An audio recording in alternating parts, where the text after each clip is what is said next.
When the general, nursing his bruised shoulder, had gone, Ransford took up his fight again. It was fight now, a desperate, hopeless fight that carried him on for some hours. Dusk came, then darkness, and he still pressed on. The ground grew softer under his moccasins. The vegetation grew ranker, denser. Insects bit him savagely. Then, as he stepped forward, his foot sank into the ooze. He had tried to wrench it back, but the muck sucked viciously at his foot as if it were a giant leech. With a violent effort, he tore his feet loose. He knew where he was now. Death Swamp and its quicksand. His hands were tight closed, as if his nerve was something tangible that someone in darkness was trying to tear away from his grip. The softness of the earth had given him an idea. He stepped back from the quicksand a dozen feet or so, and like some huge prehistoric beaver, he began to dig. Ransford had dug himself in France, when a second's delay meant death. That had been a placid pastime compared to his digging now. The pit grew deeper. When it was above the shoulders, he climbed out and from some hard saplings cut stakes and sharpened them to a fine point. These stakes he had planted in the bottom of the pit with points sticking up. With flying fingers he wove a carpet of weeds, branches, and covered it with the mouth of a pit. Then, with wet sweat and aching with tiredness, he crouched behind the stump of a lightning-charred tree. He knew his pursuer was coming. He heard the padding sound of feet on the soft earth, and night's breeze brought him the perfume of the general's cigarette. It seemed to Ransford that the general was coming with unusual swiftness. He was not feeling his way along, foot by foot. Ransford, crouching there, could not see the general, nor could he see the pit. He lived a year in a minute. Then he felt the impulse to cry aloud with joy, for he heard the sharp cackle of the breaking branches as the cover of the pit gave way. He heard the sharp scream of pain as the pointed stakes made their mark. He leaped up from his place of concealment, then cowered back. 3 feet from a man was standing, with an electric torch in his hand. "You've done well, Ransford," the voice of the general called. "Your Burmese tiger pit has claimed one of my best dogs. Again, you score, I think, Mr. Ransford. I think I'll see what you can do against my whole pack. I'm going home for the rest now. Thank you for a most amusing evening." At daybreak, Ransford, lying near the swamp, was awakened by the sound that made him know he had new things to learn about fear. It was a distant sound, faint and wavering, but he knew it. It was the baying of a pack of hounds.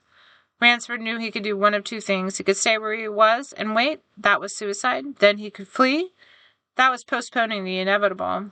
For a moment he stood there thinking. An idea that a wild chance came to him, and tightening his belt, he headed away from the swamp.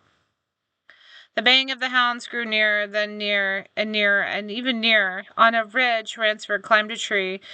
Down a watercourse, not a quarter of a mile away, he could see the bush moving.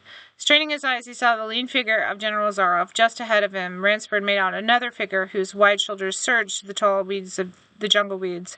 It was the giant Ivan, and he seemed to pull forward by some unseen force. Ransford knew that Ivan must be holding the pack in a leash. They would be on him any minute now, his mind working frantically. He thought of a native trick he had learned in Uganda. He slid down a tree. He caught hold of a springy young sapling, and to it he fastened his hunting knife. With the blade pointing down to the trail, a bit of wild grapevine he tied back with the sapling. Then he ran for his life. The hounds raised their voices as they hit the fresh scent. Ransford knew how an animal at bay feels. He had to stop to get his breath. The baying of the hounds stopped abruptly, and Ransford's heart stopped too. They must have reached the knife. He shinned excitedly up a tree and looked back. His pursuers had stopped, but the hope was that Ransford's brain when he climbed died, for he saw in another shallow valley General Zaroff was still on his feet, but Ivan was not. The knife, driven by the recoil of the springing tree, had not wholly failed. Ransford had hardly tumbled to the ground when the pack took up the cry again. "Nerve, nerve, nerve," he panted as he dashed along. A blue gap showed between the trees ahead. Even nearer drew the hounds. Ransford forced himself on toward that gap. He reached it. It was the shore of the sea. Across the cove he could see the gloomy gray stone of the chateau. 20 feet below him the sea rumbled and hissed. Ransford hesitated. He heard the hounds. He leaped as far out into the sea. When the general and his pack reached the place by the sea, the Cossack had stopped, for some minutes he stood regarding the blue expanse of the water. He shrugged his shoulders. Then, he sat down, took a drink of brandy from a silver flask, lit a cigarette, and hummed a bit from Madame Butterfly. General Zaroff had an exceedingly good dinner in his great paneled dining hall that evening. With it, he had a bottle of Paul Roger and a bottle of Chambertin. Two slight annoyances kept him from perfect enjoyment. One was brought the thought that it would be difficult to replace Ivan. The other was that his quarry had escaped him. Of course, the American had played the game. So thought the general as he tasted his after-dinner drink.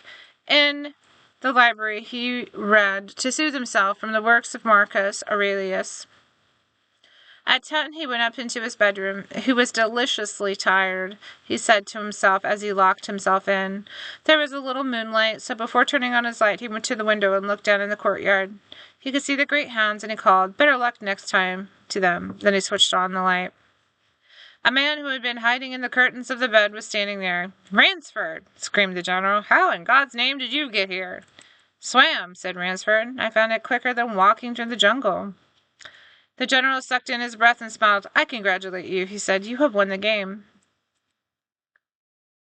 "I'm still a beast at bay," he said in a low, hoarse voice. "Get ready, General Zaroff." The general made one of his deepest bows. "I see," he said. "Splendid. One of us is to furnish a repast for the hounds. The other will sleep in his very excellent bed. On guard, Ransford." He had never slept in a better bed, Ransford decided.